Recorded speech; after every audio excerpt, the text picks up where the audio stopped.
Aynı dua. Hac vazifesini yapan bir Müslüman ile orada bulunan bir inanan arasında geçen ibretlik bir dini hikaye. Hikayemizi beğenmeyi ve paylaşmayı unutmayın. Saygılarımla. Vakti zamanında hac vazifesini yapmak üzere Mekke'de bulunan bir kimse oradaki bir adamın sürekli "Allah'ım sen doğruların yardımcısı ol, onlara yardım et" diye dua ettiğine şahit olur.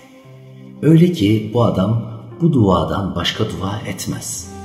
Bu duruma şahit olan kimse meraklanır ve adama sorar: "Sen neden hep aynı duayı ediyorsun?" Adam başlar hikayesini anlatmaya. Yıllar önce hac vazifemi yapmak üzere Mekke'ye gelmiştim. Burada Kabe'nin etrafında tavaf ederken ayağıma bir şey takıldı. Eğilip onu aldım. Büyükçe bir keseydi ve içi altın doluydu. Önce o kesenin sahibini bulmayı düşündüm. O kalabalıkta bulamam dedim. Altınları alıp gideyim dedim. Hem epeyce altın vardı. Uzunca bir süre nefsimle mücadele ettim. O esnada bir takım kişiler bir adamın içinde bir tane altın olan bir keseyi kaybettiğini ve bulup getirene 30 altın hediye edeceğini bağırıyorlardı. Bu duyuru ile nefsimi yenebildim. Helal olan 30 altın, haram olan 1000 altından daha iyiydi. Keseyi sahibine ulaştırdım ve onun hediyesi olan 30 altını aldım. Hac vazifemi tamamlayıp kendi memleketime giderken o altınlar ile bir köle satın aldım. Kölem çok efendi bir gençti ve iyi çalışırdı. Ben de ona bir köle gibi muamele etmezdim. Birlikte çalışır, aynı sofrada yemeklerimizi yerdik. Bir müddet bu böylece devam etti. Bir gün kölemin tanımadığım birkaç adamla gizlice konuştuğunu gördüm. Ona o adamların kim olduğunu sordum. Dedi ki, "Ben falanca diyarın hükümdarının oğluyum. Babam ve ben bir savaşta esir düştük. Beni köle pazarına getirdiler ve sen beni satın aldın. Bu adamlar ise babamın askerleridir. Bana babamın esaretten kurtardığı ve beni 50.000 altın karşılığında satın almak istediği haberini getirdiler. Sen iyi bir adamsın. Sakın ola fiyatı düşürme. O 50.000 altın senin hakkındır." Kölemin babasının askerleri tekrar geldiler ve onu o adamlara 50.000 altına sattım. Bu para ile de tüccarlığa başladım. Birçok tüccar dostum oldu.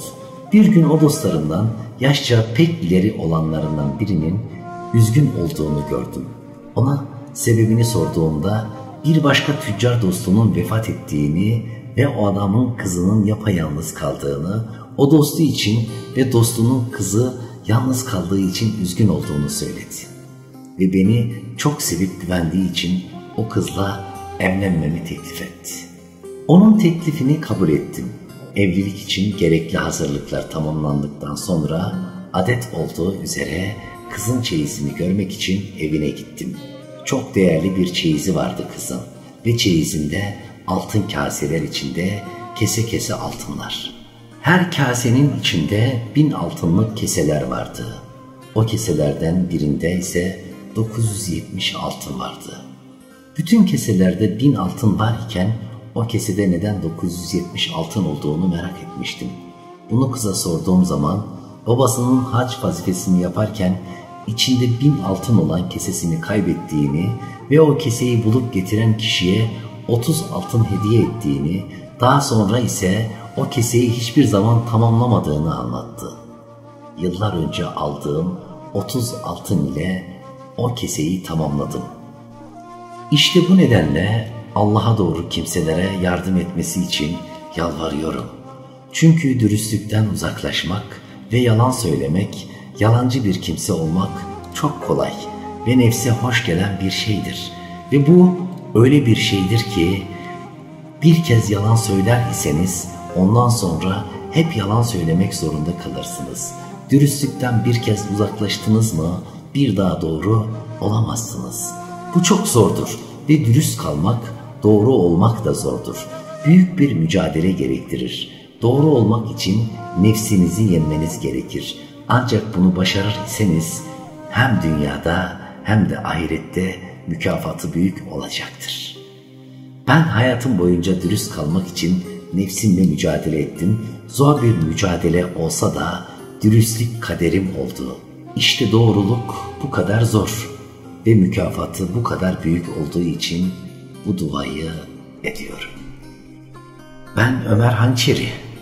Rabbim inşallah bizleri de böyle nefsimizle mücadele edebilen, nefsimizi muhafaza edebilen, doğruluktan ayırmayan kullarından eylesin inşallah. Allah hepinizden razı olsun. İyi ki varsınız, iyi ki benim candan, yürekten dostlarımsınız.